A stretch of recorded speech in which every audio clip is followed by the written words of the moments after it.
Hello, everyone. Welcome to Arash's World. Today we have a special guest. We have Dr. Tiffany Tate here. How are you doing, Dr. Tiffany? I'm doing great. And yourself? I'm doing really good. So, my first question is the toughest, and I'd like to see how you're going to respond to that. Very curious. How would you briefly describe yourself to our audience here? What would you say? I would call myself a multi-hyphenate. And if you don't know what that is a person who breaks the box because a lot of people like to put people in a box. And I consider myself a box breaker. I don't want to be categorized.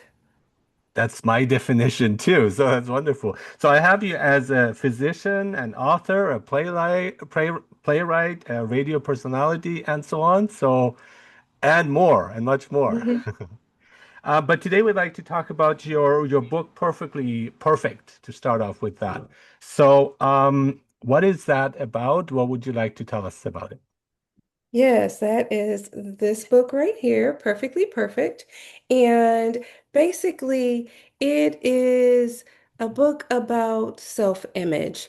And it is the story of three friends, and it takes their journey from beginning to end. And it is a rhythmic story about the girls as they go to school one day.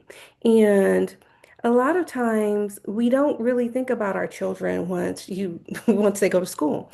And a lot of parents, they are busy themselves. And once they drop their kids off and pick them up, they're like, hey, what happened? Okay, yeah, yeah. And they're not really paying attention. They're like thinking about their own day. And Yeah, just to say they spent a lot of time at school, like Mhm, hours, right? And I know the answer to of my son. Like, how was school? Good. What do you guys do? Nothing special. And that's it. mhm. Yeah, you get like short answers, but there's a lot more going on. Yeah, for sure. Absolutely, absolutely. And so I wanted to write a book to really foster those relationships, foster those friendships, because right now, children are impacted by social media. They're impacted by their friends. They're impacted by commercials. They're impacted by video games. And a lot of times, we don't really realize the imprint that it has on children. And so I wanted to write a book to help foster these issues and help cultivate this and address this. Because if you look at the research, children are affected by this. And as early as preschool and elementary school, 30 to 50% of children are affected by these ideals and they struggle with self-image. So, a lot of times before they leave elementary school, they have issues and they've had to deal with these things. hmm And I think self-image has always been a problem, but right now it's much worse. And I think we can really look at social media that is Mhm. making it so much worse. And again, looks, appearance comes to the foreground more so Mhm. than other qualities that are very important too. I mean, it's not all about looks. Oh, it really is. And so when you start evaluating how do we communicate silently, even as parents, I know I've been guilty of it, saying, oh my goodness, I need to go on a diet. And so we don't even realize what we say in front of our children because they really are little sponges and they absorb everything we say and they repeat it back within themselves and to their fellow classmates. And so I wanted to write something that would help encourage and uplift because my goal has been to make the world better one book at a time. Yeah, I love that. And one of the things I've noticed some time ago when I was watching the Dog Whisperer with Cesar Millan, and how he would not really work with the dogs. He'd work more with the owners of the dogs. Mhm. And so, like you're saying, we're role models, but sometimes we also give off the wrong information, the wrong narrative, the wrong messages, and that we have to be very aware of how we are communicating, as you say, and what we're doing and what we're saying in front of our kids. Absolutely. And when we are interacting with them, it's amazing at how well that they can grow and transform. And when you look at the perfectionism as a trap and as a public health crisis, we can say, okay, how can we stop, take a beat, and fix this as an issue before it becomes a problem? And we can address it to make sure that healthy children become healthy teens, become healthy adults. But that goes back to again what I'm saying because we are struggling from it too as adults. Mhm. So that's our trap as well, the perfect trap. So I think like maybe awareness is really important that we realize, okay, these are our failings. Let's make sure that we don't pass them on. Absolutely. And when I always say it's not a problem unless we deny it. Mhm, And there's a saying denial is not just a river in Egypt. It's mhm, something that we live with daily. And as long as we can address the issue, we can identify it and start working on it. But the problem is when we stick our head in the sand. But as long as you call a spade and you start working on it, then we can grow and we can evolve and each one teach one so we can all read some. We can always start moving towards better. Nothing is truly perfect, and that's the thing. You are great and you are perfect as you are, but we are constantly in an evolution, and we want to be streaming towards or striving towards and thriving towards growth. mhm. Yes. And that's the idea. When we some people assume they're perfect, and it's like, no, you're not. And you don't want to be. You want to have that striving and going on. Because if you're perfect, then your life is over. Like what else would you do, right? Mhm. And the idea is really to grow and learn. And so to also make sure, and I like the title very much, Perfectly Perfect, because you're Mhm. talking about a perfect of worth, of being themselves. They are Yeah, perfect the way they are. But then that doesn't absolutely. mean that you stop. I mean, the growth will continue, and there are parts of yourself that are maybe not as strong, and you got to work on them. You have your failings, you have your flaws, and but it's also not to lose sight of that we are already, we should have the self-worth. We should recognize it within ourselves, the self-worth that we have as individuals, whoever we are. Absolutely. And a lot of times there's this misconception that you have to be this size and you have to weigh this much and you have to look this Exactly. way.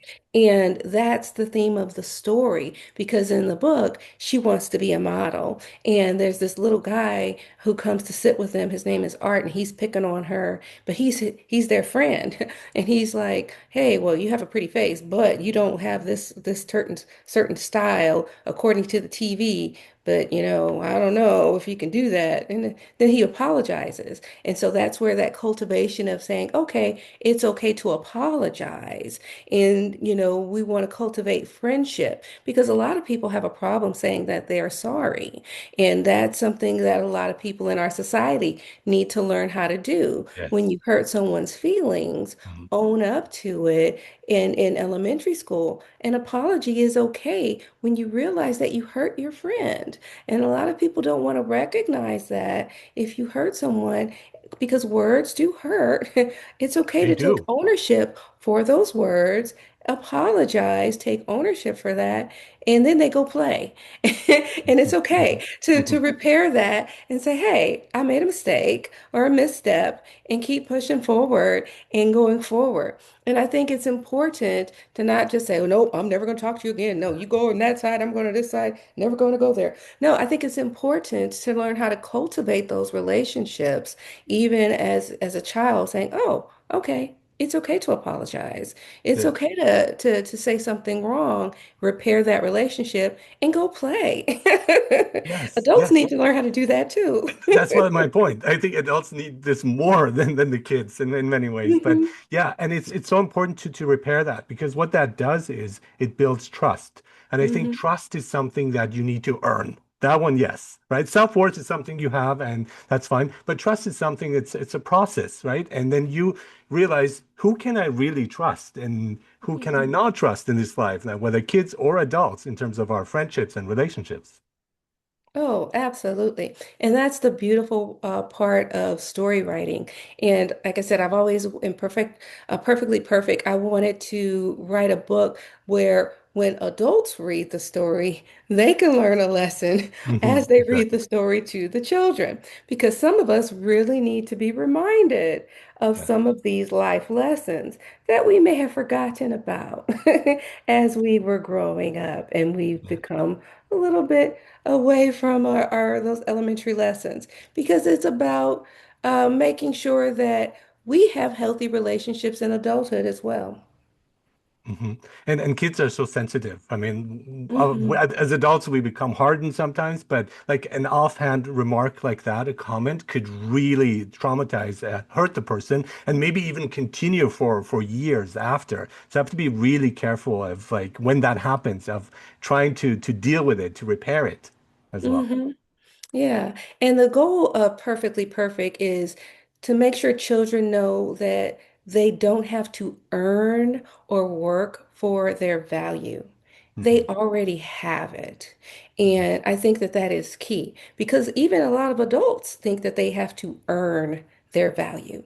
hmm And it's already intrinsic. And that's the goal. It's like, oh, are you saying that people have to be perfect? No, I'm saying that their value is intrinsic and it's not based on how they look and it's not based on something that they have to do. It's that they are already valued and they are already loved. And children should be loved, not for what they do, not for what they can give, but just for who they already are. hmm And they should be told that, or at least shown Yes, it on a in regular basis. regular basis, exactly, right? And but that's not often like parenting styles that we have because we Mhm. want them to succeed. The intention is good. Like we have to acknowledge that too. But then like, it's not just all about the grades. Yeah, it's other things that you do. And then when you punish people for kids for bad grades and so on, it affects them. It affects their self-worth, how they see themselves too. Yeah. And the reality is that you have to have a license to drive a car hmm and you have to have a license for so many things, but you don't have to have a license to be a parent. I always say And that. That yeah. always like, yeah. Mhm.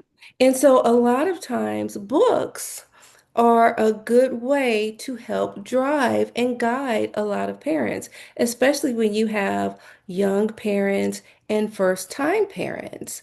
And as a physician and the mother of two healthy, wonderful, spectacular young adults, I would, I figured this is a wonderful way to help guide first-time parents and even experienced parents and grandparents who might be a little bit rusty, who want to help, and even aunts and uncles and anyone and foster parents who want to help guide their nieces, their nephews, or whoever, any child through this process, because any child can be guided through this. Yeah, yeah. And I think what you're saying is also because the times do change. So there's certain Mhm. things in my time were very different from now, especially with technology and social media. So we have to that take that into account. There's also the language changes. Like I asked my son for words, like, what does this mean? What does that mean? Because it's like it's wholly evolving and we have to be really going with the times. We can't stick to our past or what we knew Yeah. back then. They don't apply sometimes at all. No, because social media did not exist Exactly. back in the 70s and 80s. I Yeah. mean, we had commercials, Yeah, I remember and those. even the style of the commercials were different. And so, right now, things are completely different. And nowadays, kids, they get an iPad and they're sent on their own way. And if you walk into a restaurant, a lot of times you have everybody with their own, phone Yeah. and they're doing their own thing. And you're like, is anybody going to talk to anybody? And so back in the day, I was like a latchkey kid. Well, now, you have iPad kids. And so Mhm, you even mhm. have iPad adults. So I can't even be mad at anybody because a lot of times there are a lot of educational programs on those iPads. So they do have a good place in this day and age.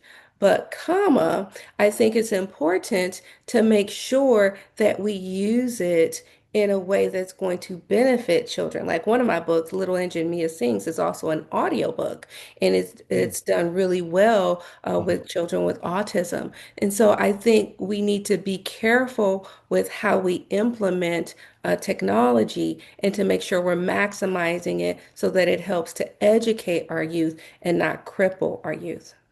It has so much potential. Like I'm not against technology at all, but I think we have to be very careful to balance it out because I think like a lot of younger people don't have very good communication skills. I've seen that, and it's because well, most of it is just texting or using that, and like face-to-face communication is so important. So how can Yeah. we instill that in the kids or encourage it with them too? I say get them involved in some community activities, whether Mhm. it is, I was a soccer referee. Uh, Oh wow. yeah, for both of my children, I had to learn, I know what offsides is, yellow cards, red cards. Now tell me, I was a cheerleader in high school. I was not a sports person, but for my children, I go strong. Um, and Is so there I anything you don't do or didn't do? I find that very And fascinating. That's so, awesome. yeah, trust me, I did it because I do things out of necessity, you know. Sure. But I would say get them involved in something, whether it's baseball, basketball, soccer, or even community stuff. My daughter was a Girl Scout, my son was a Boy Scout. So get them involved in some type of community activity with other children. Get them outside with the kids on the block, or get them involved in community church activities. I think it's important for kids to be involved with other kids Yes. um, in person Mhm. because that is good. Get them involved in a local book club, even if it's at your house or at a neighbor's house. I think that is the key. And just having them come together because that in-person activity is good. Have them play freeze tag in the street. I remember going outside, Mhm, I playing remember. outside till the street lights came on. And that was growing up, in the 70s Yes. and 80s. And just having kids together is a good thing. I think COVID set us back for a little bit, but Mhm. right now we can have it again with that community atmosphere. Take them to the park and just let them play on the playground with some other kids. Let them meet some people. And if you don't know how, you can have an adult play date while they have a kids play date. Say, okay, we're going to meet two people today. Mhm. And whoever meets somebody will get, we'll go to the supermarket and pick out one treat. Mhm. Incentivize it. And I think it's important because that's what my books talk about. It talks about interacting, whether it's in elementary school, you can do it at church, you can do it in the community. I think it's about talking to other people, but you want your children to have some social skills, and I think that's very important. Social skills, yes. And so you're rewriting it here for our age, right? So your idea of Mhm. self-worth in our age and so on.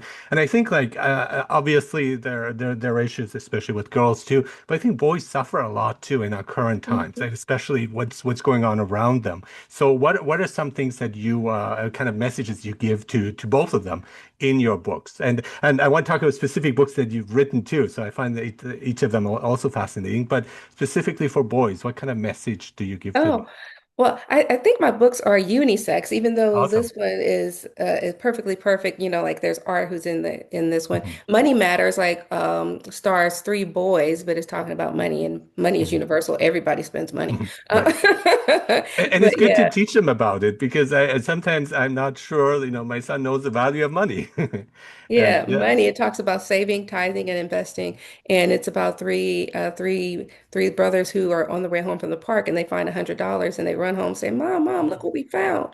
And and they're Yes. like, she asked them, "What do they want to do with it?" And they're like, "Candy, candy. We want candy." And she's like, let's figure out what else we can do with this." Mhm. And she gives them a lesson on some of the things that they can do. And all my stories are rhythmic based to keep the kids enticed and Right. excited about it because I think that kids love to be entertained, but I think it's For sure. important to have them entertained as well as educated at the same time.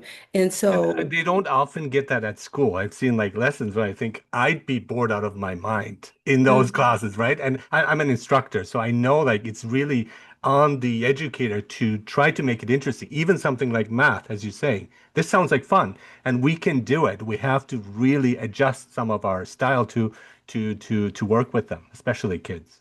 And it's funny because I had one of my medical school classmates read my book, Money Matters, and she Mhm. said, "You know what, Tiffany?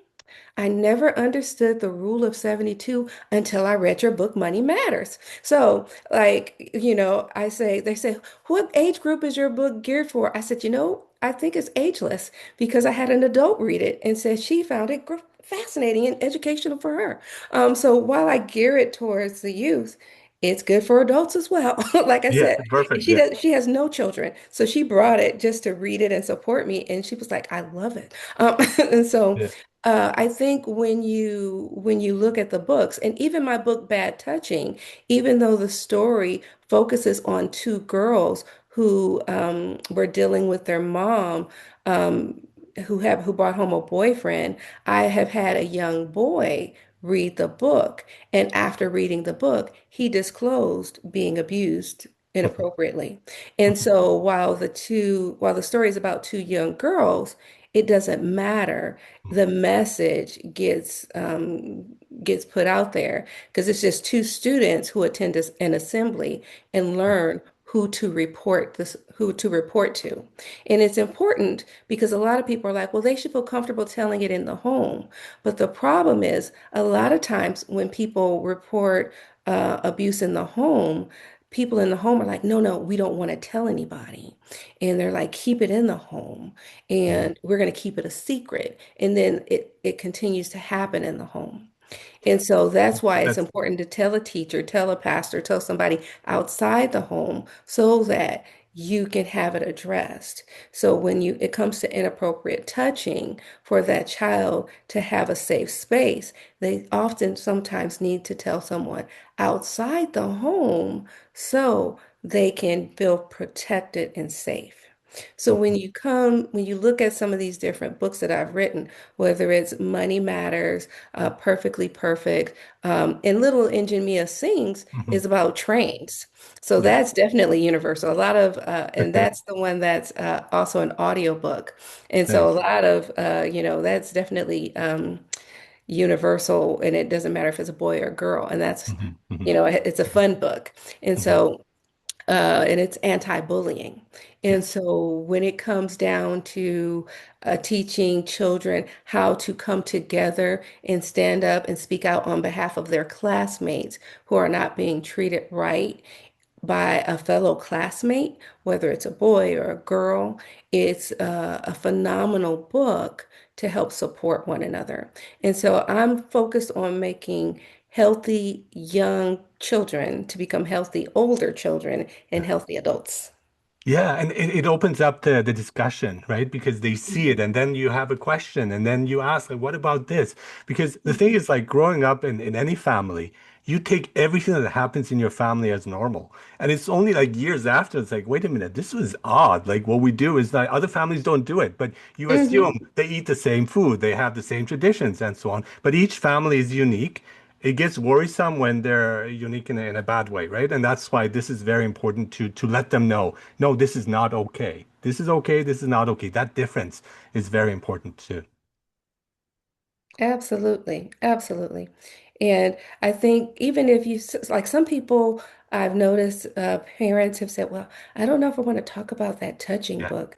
And I said, well, it's okay. You can buy it and put it on the nightstand. And if the child is old enough to read, let them read it. And then they can come to you with questions. And it just opens the door. Hmm. Right. Yeah, yes, exactly. It opens the door. I think that's hugely important.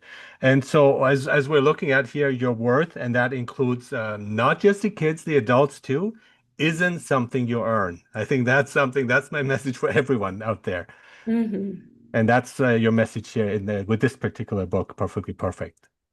Absolutely, perfectly perfect. My most recent book, and it's it's focused on making sure that children know that they are loved and they don't have to earn it, and no matter what, they don't have to succumb to the pressures within social media, within video games, and from their peers.